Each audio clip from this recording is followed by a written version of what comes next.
Hi guys, welcome back to the 12th screen vlog of Ultimate Spectator YouTube channel. So it is about almost 1 month जब मैंने ये channel start किया था and इस channel को start करने का मेरा पर्पस बहुत ही ज़्यादा इससे फेम या पॉपुलैरिटी कमाना ऐसा कुछ नहीं है. जस्ट पहला वीडियो देख सकते हो और तुम लोग को पता चल जाएगा कि मैंने इस चैनल को क्यों स्टार्ट किया था. एंड टिल डेट मेरे दोस्त भी जो हैं वो नहीं जानते कि ऐसा मैं कोई किसी चैनल पे कर रहा हूँ कुछ. ओके, आई मीन कुछ ऐसा कंटेंट क्रिएट कर रहा हूँ बिकॉज देन अगर मैं सबको बता दूंगा तो the point of being anonymous का कोई सेंस नहीं बनेगा. एंड इस एक मंथ के टाइम में we have almost hit 50 subs.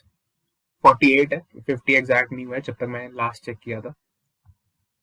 So basically मैं अब जब भी अपना यूट्यूब खोलता हूँ अकाउंट स्टूडियोज वाला, तो उसमें बेसिकली मुझे कुछ कमेंट्स आए रहते हैं जिन्हें मैं कभी कभी पढ़ता हूँ. कभी कभी नहीं, रोज ही पढ़ता हूँ. उसमें कुछ हेट कमेंट्स होते हैं, कुछ गुड कमेंट्स होते हैं. कुछ लोग मेरी बात से टोटली डिसएग्री करते हैं, कुछ लोग मेरी बात से टोटली एग्री करते हैं, और कुछ लोग सिर्फ कुछ एक एडवाइस, जनरल एडवाइस लेने के लिए या कुछ कमेंट डालने के लिए कमेंट डालते हैं. बट ऑलमोस्ट जितने लोग भी कमेंट करते हैं वो मैं देख ही लेता हूँ एक दिन, 2 दिन या 3 दिन के अंदर ही. सो जब मैंने अपना वो वीडियो डाला था जिसमें मैंने कुछ एड टेक के बारे में पहली बार कुछ बात कही थी, बेसिकली भैया के बारे में कुछ कहा था जो मैंने फील किया था, और उस पर लिटरली मैंने ऐसा एक्सपेक्ट किया था कि 1,000-2,000 व्यूज तो आएंगे ही, लेकिन साथ में 1,000 गालियां भी आएंगी. और ऐसा मैंने इसलिए एक्सपेक्ट किया था क्योंकि अगर कोई एक सिस्टम है, बेसिकली वो एक सिस्टम ही है, और उस पर आप एक क्वेश्चन उठाओगे तो फिर बहुत ज्यादा रिपरकशन का सामना आपको करना पड़ता है. लेकिन मैंने जैसा एक्सपेक्ट किया था वैसा हुआ नहीं. बहुत कम ऐसे लोग आए जिसने टोटली हर बात से डिसएग्री किया हो. और ये जो 50 पीपल हैं, 50 सब्सक्राइबर्स हैं, वो लोग बेसिकली यही देख के सब्सक्राइब किए होंगे कि जो मैं बोल रहा हूँ उसमें डेफिनेटली कुछ वेट है, कुछ सच्चाई है. सो अगर आप लोग सबसे पहले तो अगर इस वीडियो को 1.5x स्पीड पे नहीं देख रहे हैं तो प्लीज 1.5x स्पीड कर लीजिए, और देख रहे हैं तो कंटिन्यू करिए. Okay, back to the business. So अगर कोई भी अभी से, जैसे जो स्टूडेंट्स हैं कोई कॉलेज ज्वाइन करेंगे, ठीक है, तो अगर जैसे वो कॉलेज काफी ज्यादा रेप्यूटेड कॉलेज होता है और अगर उसके बाद आप कोई भी सेंटेंस या स्टेटमेंट बाहर पब्लिक में बोलते हैं तो आप लोग को थोड़ा सा, मतलब मुझे भी थोड़ा सा कॉशियस होना होता है. मैं अपने बारे में ही बेसिकली कह रहा हूँ, कॉशियस होना पड़ता है. और हो सकता है कि वो स्टेटमेंट जहां मैं पढ़ रहा हूँ या जिस ऑर्गेनाइजेशन या इंस्टीट्यूट से मैं बिलोंग करता हूँ उसको भी एक तरीके से डिमीन ना कर दे. सो जब मैं ऐसे कुछ हेट कमेंट्स देखता हूँ जिसमें गालियां लिखी होती है, तो मैं ऐसा सोचता हूँ कि क्या मैं जो कर रहा हूँ वो सही कर रहा हूँ, क्या छोड़ देना चाहिए, क्या वीडियो हटा लेना चाहिए. एक थॉट तो हमेशा आता ही आता है. बट जब मैं बाकी के कमेंट्स देखता हूँ जिसमें लोग इस प्रॉब्लम को आइडेंटिफाई कर रहे हैं, तब लगता है नहीं, even if your reach small you must have a voice. And जैसा कि मैं हमेशा आप लोगों से कहता हूँ कि आप लोग जिस कम्युनिटी पे हैं वो एक बहुत ही ज्यादा इमेच्योर कम्युनिटी है, विच इज यूट्यूब. सो आज let me introduce you to a more professional community which is LinkedIn. So LinkedIn में बेसिकली मैं आज लिंक्डइन को कैसे यूज करते हैं या क्या करते हैं उसके बारे में कुछ नहीं बताऊंगा. So today I was going through just one post by a CEO of some company. ठीक है, कंपनी का नाम लेना मैं जरूरी नहीं समझ रहा हूँ अभी, और ना ही उस पर्टिकुलर इंसान का भी नाम बताना कुछ जरूरी समझ रहा हूँ.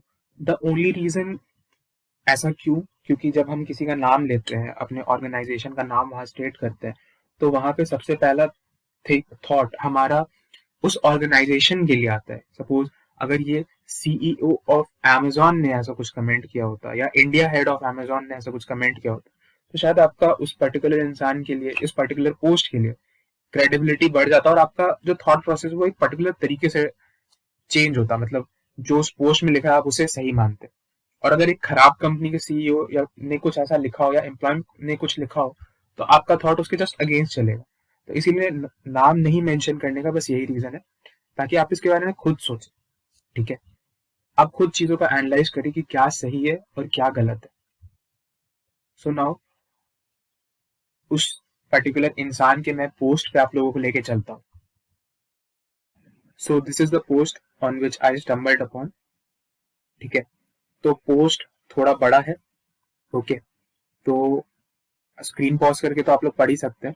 मैं इसे थोड़ा सा स्क्रॉल डाउन कर देता हूँ बस ये दिखाने के लिए कि ये पोस्ट थोड़ा बड़ा है। ठीक है,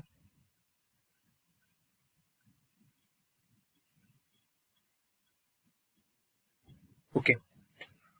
सो इस पोस्ट में पहले ये पोस्ट किस चीज से रिलेटेड है और इसका सार क्या है, मतलब इसका समरी क्या है, इसके बारे में थोड़ा सा बात करते हैं। एंड अभी तो हमें बहुत सारे कमेंट्स इसके नीचे, बहुत सारे नहीं, 3-4 कमेंट्स देखने हैं, मतलब लेकिन पढ़ना काफी सारी चीजें, तो जल्दी से शुरू करते हैं।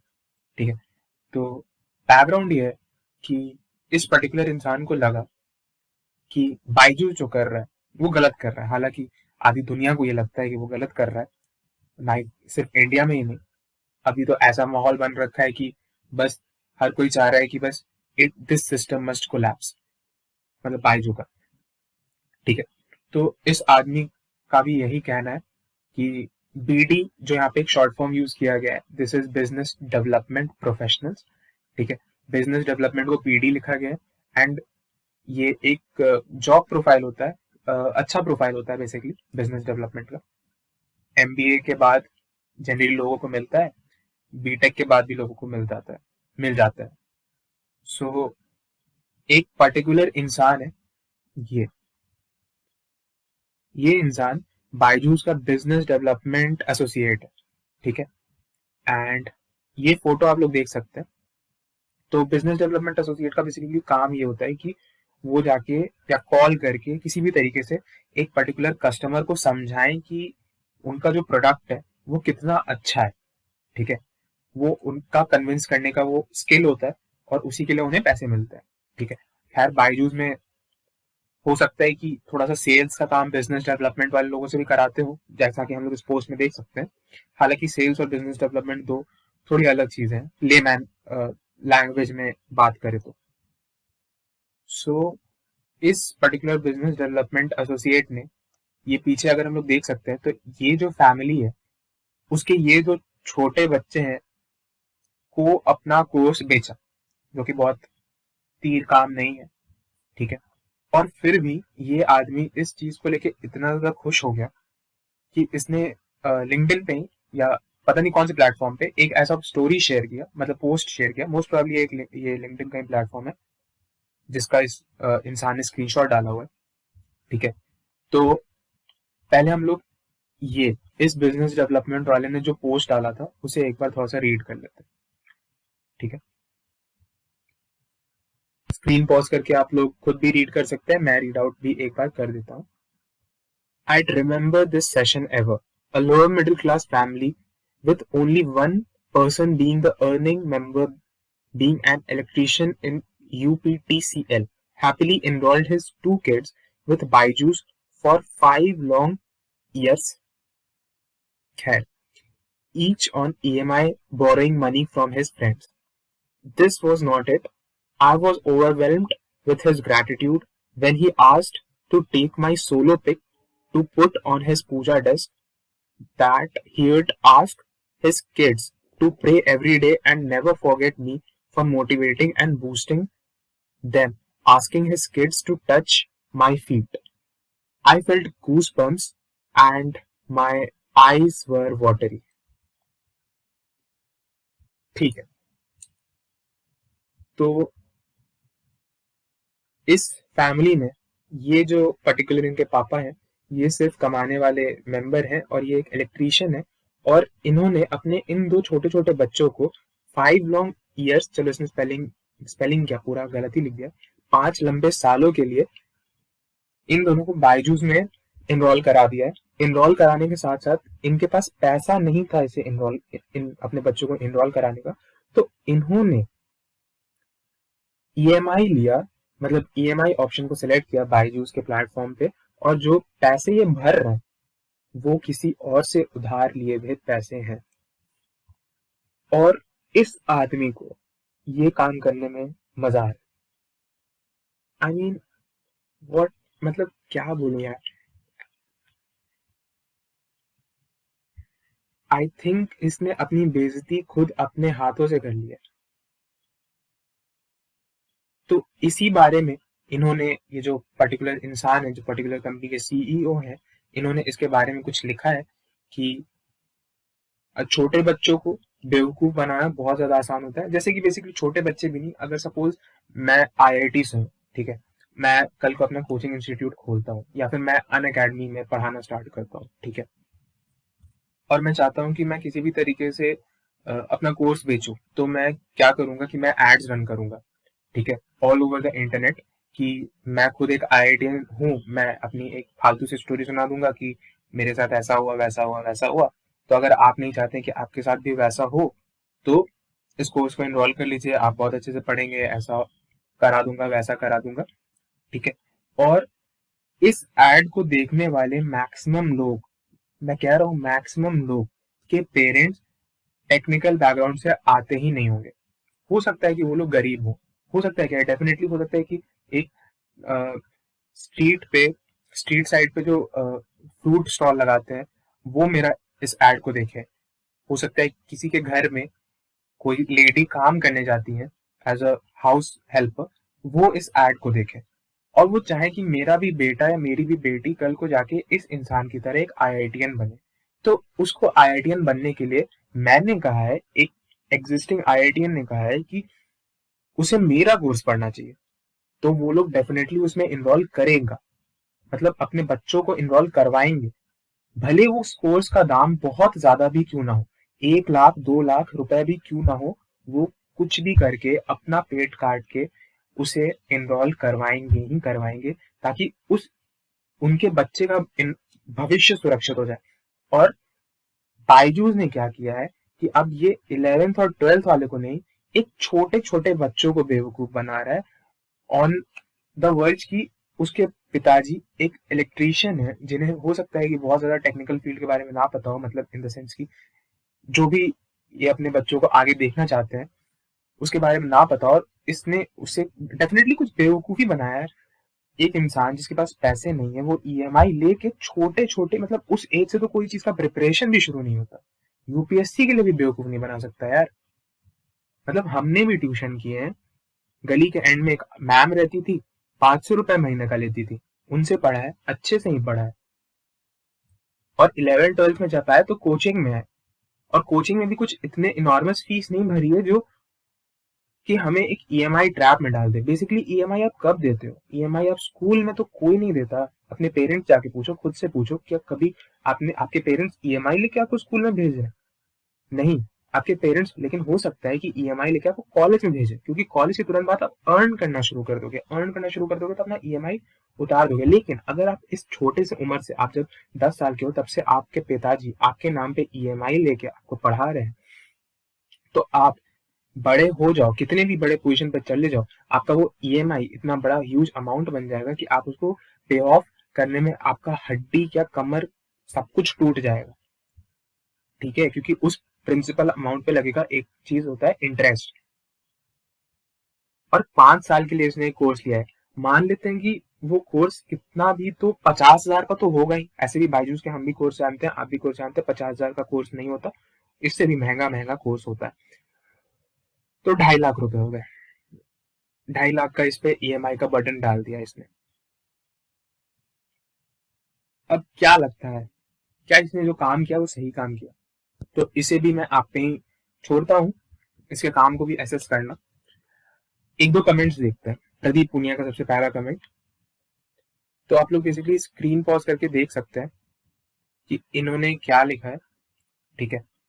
सो मुद्दा ये है कि बेसिकली इन्होंने ये लिखा है कि अगर आप लोग इस फोटो को वापस से गौर से थोड़ा देखें तो आप लोग को पता चलेगा कि उसमें ये जो पर्टिकुलर बच्चा है, ये बच्चा अपने बेड पे क्यों खड़ा है। तो ये बच्चा अपने बेड पे इसलिए खड़ा है क्योंकि उसके घर में उतनी जगह ही नहीं है कि एक ये लोग प्रॉपर फोटो भी ले पाए, ठीक है। मतलब उतना स्पेशियस जगह नहीं है, इसलिए वो बच्चा अपने बेड पे खड़ा है और फोटो खिंचा रहा है। जैसे आप लोग इसके फाइनेंशियल हालत को समझ सकते हैं, और उसके नीचे भी कुछ बातें लिखी हैं, आप लोग पॉज करके डेफिनेटली पढ़ लीजिए। सो नाउ एक दूसरा कमेंट हम लोग पढ़ते हैं। दूसरा कमेंट है फ्रॉम दिस पर्सन, ठीक है। और इस इंसान ने कुछ ज्यादा ही अच्छा कमेंट लिख दिया। He is ex business development associate at Byju's, ठीक है। तो बायजूस के जो बिजनेस डेवलप मतलब ये he was working with Byju's, और अब बायजूस के वर्क नहीं कर रहा अंडर द सेम प्रोफाइल, ठीक है। तो इस इंसान ने कुछ ऐसा लिखा है कि what happened in India during 16th century. Britishers came well dressed just for doing business. They were more educated, confident, and knew how to do business and fool people. Indians used to look up to them with respect at that time and glory too. They did business first and then entered into politics and then started ruling the nation. इसने बहुत बड़ी बात यहाँ कह दी है. Same is happening here. This guy enters the house like Britishers and first lets parents feel and kids feel like he is some great knowledgeable person with expertise. Show a few magic tricks to them and finally robs them. What needs to be understood is that even Britishers have to leave the country, and so this whole thing will be. This has to stop. इसने कुछ बहुत ही ज्यादा deep rooted चीजें यहाँ लिख दी हैं, जो शायद आप लोगों को अभी समझ में नहीं आ रही होंगी। कि इसने ब्रिटिशर का एग्जाम्पल लिया, पॉलिटिक्स के बारे में लिखा, आप लोगों को अभी समझ में नहीं आ रहा होगा। इस चीज के पीछे अगर थोड़ा सा, मैं तो अभी कोई अगर स्टूडेंट है तो इसके पीछे मैं सर्च करने नहीं बोलूंगा, बस इतना कहूंगा कि बायजूस और एडटेक्स से बच के रहें। लेकिन इसने बहुत ही ज्यादा बड़ी बात यहाँ लिख दी है। क्यों आप लोगों को लगता है कि मतलब एड एसोसिएशन ने व्हाइट हैट जूनियर के ऑलमोस्ट 5 या 7 एड्स हटाए टीवी पर से, फिर भी एक भी बड़े मीडिया हाउस ने उसे कवर नहीं किया। मीडिया हाउस मतलब कोई न्यूज चैनल ने उसे कवर नहीं किया। किसी हिंदी प्राइम टाइम या इंग्लिश प्राइम टाइम के 9 PM वाले स्लॉट में उसे जगह नहीं मिली, जबकि ये एक बहुत ही बड़ा वर्ल्ड वाइड न्यूज था जिसने व्हाइट हैट जूनियर का मतलब दुनिया हिला दिया था, ठीक है। अब इसके पीछे आप लोग समझ सकते हैं कि व्हाइट हैट जूनियर के ऊपर किसका हाथ है, बायजूस का हाथ है। तो और क्यों वो किसी चीज को कोई भी मीडिया हाउस या कोई प्रोमिनेंट इंसान बोलने से घबरा रहा है या नहीं बोलना चाह रहा है, तो इसने कुछ कुछ वैसा ही लिख दिया है, ठीक है। तो ये था मेरा तरीका to introduce you to LinkedIn, कि प्रोफेशनल कम्युनिटी में अभी एडटेक में क्या चल रहा है, और अभी तक बर्निंग टॉपिक क्या है इंडियन प्रोफेशनल कम्युनिटी में, उसके बारे में थोड़ा सा आप लोगों को बताना। क्योंकि बेसिकली जिन्हें लूटा जा रहा है वो आप ही लोग हैं। और क्योंकि आप लोग स्टूडेंट्स हैं और मैक्सिमम लोग के पेरेंट्स टेक्निकल बैकग्राउंड से नहीं आते, जैसे मेरे नहीं आते, तो लिंक्डइन से हमारा नाता कॉलेज फर्स्ट ईयर एंड होने के बाद ही जुड़ता है, लेकिन उस समय तक हमारा कॉलेज डिसाइड हो चुका होता है। तो इसीलिए अब इस चीज के बारे में थोड़ा सा रैशनली सोचने का कोशिश करना, ये EMI ट्रैप के बारे में सोचने की कोशिश करना। ये जो बायजूस है या कोई भी एडटेक है, ये हमारे नसों में घुस गया है। शाहरुख खान के इसके एडवर्टीजमेंट से लेके क्रिकेट टीम्स के टी शर्ट तक हम इसी को देखने जा रहे हैं। एंड एक पर्टिकुलर टाइम पे ये जो बबल है इसे बर्स्ट करना है, लेकिन बिकॉज आप लोग स्टूडेंट्स हो और आप लोग का बहुत ही ज्यादा चीज दाव पे है, तो इसीलिए इस चीज को अवॉइड करो। हम लोग डेफिनेटली जिस सोसाइटी में रहते हैं, सोसाइटी इन सिटी में रहते हैं, तो वहाँ पे डेफिनेटली कुछ टीचर्स होंगे, हर सिटी में होते हैं, काफी अच्छे टीचर्स होते हैं। उनसे जाके मिलो, उनसे पढ़ने की कोशिश करो, वो तुम्हें रीजनेबल अमाउंट में भी पढ़ा देंगे। तुम्हारे साथ अगर कोई फाइनेंशियल क्राइसिस चल रहा है तो हो सकता है तुम्हें और रीजनेबल रेट कर दे, या हो सकता है फ्री में भी पढ़ा दे। क्योंकि बेसिकली अगर एक बहुत अच्छा टीचर होगा तो उसे पैसे से कोई लेना देना नहीं होता, ठीक है। अगर 50 लोग को पढ़ा रहे हैं या 100 लोगों को पढ़ा रहे हैं, उसमें 2-3 लोग एक्स्ट्रा भी आगे बैठ गए, कोई फर्क नहीं पड़ता है। जिन टीचर्स के प्रेजेंस में या फिर साथ मैंने पढ़ाई की है, पर मतलब जिन्होंने जिन्होंने मुझे पढ़ाया है, एटलीस्ट उनका तो यही सोचना था। तो इस वीडियो को अब यहीं पे एंड करते हैं। मुझे जितनी चीजें बतानी थी मैंने बता दी। एंड हाँ, बस एक चीज आउट ऑफ द ब्लू मुझे ध्यान में आ रहा है। अभी recently I was watching some YouTube video. It was about a coupon code, कि कूपन कोड को हम लोग कैसे फॉर रिचार्ज पर्पस यूज कर सकते हैं और इसमें हमें कुछ डिस्काउंट मिल जाएगा। ओके, तो जिस चैनल पे मैं उसे देख रहा था उसका नाम तो एग्जैक्टली मुझे याद नहीं, और लेकिन एक बंदा था वो बता रहा था, एंड आई थिंक उसका नाम शायद ट्रिकी मैन था। ठीक है, and in the next video, उसी इंसान का next video on the same channel, वो बंदा अन अकेडमी का टी शर्ट पहना हुआ है और बोल रहा है कि ट्रिकी मैन का सब्सक्रिप्शन कोड यूज करो और 10% का डिस्काउंट पाओ। मतलब व्हाट द हेल यार। वो बोल रहा था कि ये पर्टिकुलर इंसान अन अकेडमी पे पढ़ाता है और ये जेई का अच्छा एडुकेटर है। मतलब बे तुझे कैसे पता वो जेई का अच्छा एडुकेटर है, खराब एडुकेटर है, जेई मेंस का या एडवांस का है? ये भी तुझे कैसे पता? और ये भी बंदा लोगों को बता रहा है कि इस इस प्लेटफॉर्म पे आओ। तुझे ये कैसे पता बे एन अकेडमी अच्छा प्लेटफॉर्म है या खराब प्लेटफॉर्म है? मतलब दुनिया में आजकल कुछ भी चल रहा है। लोगों को एक भ्रम बना हुआ है बहुत सारे स्टूडेंट्स के बीच में कि मुझे अगर बेसिकली भ्रम बनना भी चाहिए, बनाया गया है बेसिकली कि कुछ ऐसे टीचर्स है जैसे सचिन राणा एंड ऑल, उनकी बहुत ज्यादा हाई पैकेजेस है अन अकेडमी पे, and Sachin Rana is kind of a good teacher also. ठीक है, तो सबको लग रहा है कि अन अकेडमी पे ही किसी ना किसी तरीके से पैसे कमाना है। ठीक है, तो बस यही एक भ्रम बना हुआ है जो अन अकेडमी ने बनाया कि अन अकेडमी बहुत पैसे देते हैं। ठीक है, और इनकी मार्केटिंग पब्लिसिटी में पूरी दुनिया एकदम, मतलब क्या बोलूं। So we have another edtech startup जो on the similar lines of Byju है। बेसिकली जब बायजू चला भी जाएगा, बायजू को तो गिरना है। वो तो जो भी पढ़ने पढ़ाने जानने या जानकार इंसान है, हर कोई को पता है Byju is just a bubble. IPO आ रहा है उसका और कुछ टाइम के बाद वो ड्रास्टिकली डाउनफॉल हो गई उसका, और वो इंसान जो जिसने बायजू खोला है वो बहुत जल्दी बिहाइंड द बार्स होने वाला है।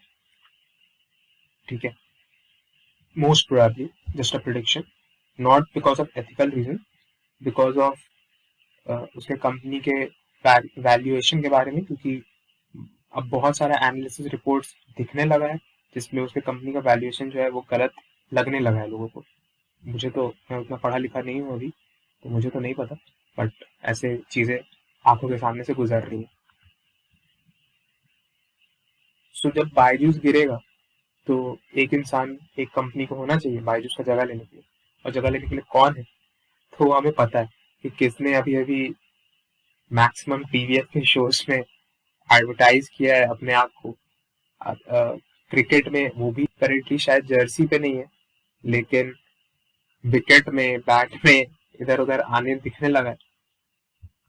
सो लाइक ऐसा फील होता है कि सिस्टम अब डीप रूटेड हो गया और बचने का तो कोई सहारा नहीं है। अब जो आ रहे हैं उनको फंसना ही है। शायद हम लोग 100 लोगों के क्राउड में एक को रोक पाए, एक को बचा पाए, लेकिन बाकी 99 तो फंस ही जाएंगे।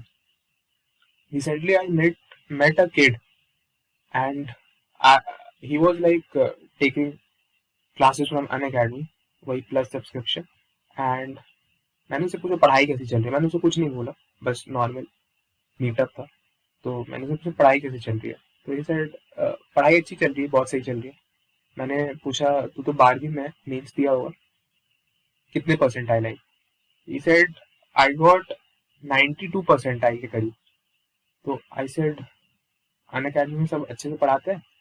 तो ही सेड हाँ हाँ बहुत अच्छे से पढ़ाते हैं। तो आई वाज लाइक तू खुद से मेहनत कर रहा है? हाँ हाँ मैं खुद से मेहनत कर रहा हूँ। आई वाज लाइक वो पढ़ाते अच्छा है, तू मेहनत खुद से कर रहा है, तो 92 परसेंटाइल कैसे आ रहा है? And he was shocked. मुझे लग रहा था कि 92 परसेंटाइल लाके उसने कोई बहुत ही बड़ा सा तीर मार लिया। सो खैर लीव इट। इस वीडियो को अब यहीं पे एंड करते हैं। अगर ये वीडियो आप लोगों को पसंद आया हो तो इस वीडियो को लाइक करना, चैनल को सब्सक्राइब करना, और डेफिनेटली अपने थॉट्स को ऑर्गेनाइज करके कमेंट सेक्शन में डालना। थोड़ी प्रॉपर मतलब ऑर्गेनाइज करके बताओ, लिखोगे तो पढ़ने में मजा आए। मतलब ये पर्टिकुलर लाइन हेटर्स के लिए था, क्योंकि हेटर्स जो लिखते हैं वो एक अनऑर्गेनाइज थॉट सेगमेंट का होता है और पता नहीं वो क्या लिखना चाहते हैं। हिंदी भी ढंग से नहीं लिखते, इंग्लिश भी ढंग से नहीं लिखते, और उसका कुछ सेंस भी नहीं बनता। एंड यस, अपने जूनियर्स को, अपने सिबलिंग्स को, अपने जो भी आपसे छोटे हैं उन्हें इस चीज के बारे में बता दो। मतलब डेफिनेटली इस वीडियो को मत शेयर करो, लेकिन तुम्हें अब पता है कि बायजूस क्या कर रहे हैं, अनअकैडमी क्या करने वाली है, तो बस लोगों को अवेयर कर दो। इतना ही कर दोगे तो तुम्हारा भी कुछ भला हो जाएगा और इंटर्न मेरा भी कुछ भला हो जाएगा। सो इस वीडियो को एंड करते हैं, मिलते हैं अपने नेक्स्ट वीडियो में, तब तक के लिए गुड बाय।